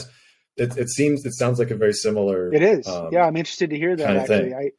ironically, I have a friend who knows him, so maybe I'll even try to connect those dots. Yeah, that would be awesome. He did that. He did something called Inside Man, which is about doing really difficult jobs. He took a job as like a orange picker. He also was the guy Sony brought in to direct the One Direction movie. So that's actually how I know Morgan. Yeah. Awesome. Yeah. No, I mean, like that's awesome. I loved those shows, Inside Man in 30 Days, and they got like buried. I can't find them anymore. Yeah. You have to like pirate them now. But that stuff is just so important. And it's fascinating and it educates the heart. Yeah, and you're 100% right. Big fan. Why we need to be, and that's why I think, again, the Mustard and its community and inside of a DAO is really positive, right? Because then that kind of content will always be there. It'll never be anywhere. You'll always be able to find it. It'll be right there waiting for you to consume it. And it won't go out of print because the contracts will be executed immediately through blockchain technology. There's just like, we can change that paradigm in not only from a cultural perspective, but in a distribution perspective. We all don't, as creators, have to be beholden to gatekeepers. We can go out, make great content and distribute it to people who want it if we can be successful in this model. Yeah. So awesome. This stands a chance to become a little obsession of mine. Sweet. Which is good. Good. Like, well, I'll take all the help I can get. Cool. And again, like I believe in collaboration. I believe that, no one person can do anything. And even though, the world likes to credit one person for everything, we all know that's not the truth. So I'll take all the help I can get from from any person that wants to give it, no matter who they are or where they're from. That's how we need to go forward. One last person I'd recommend you might like to reach out to or take an interest in if you're not familiar already. And I'm not intending to get into politics here, but Marianne Williamson was a spiritual teacher for many years before running for office. And she used to say things like, spiritually inclined people tend to stay away from business and politics because they're dirty. And like stay out of the dirt. But what we really need to do is enter those worlds and bring spirituality into them. And then she started running for Congress and president. She started running for office in all these ways.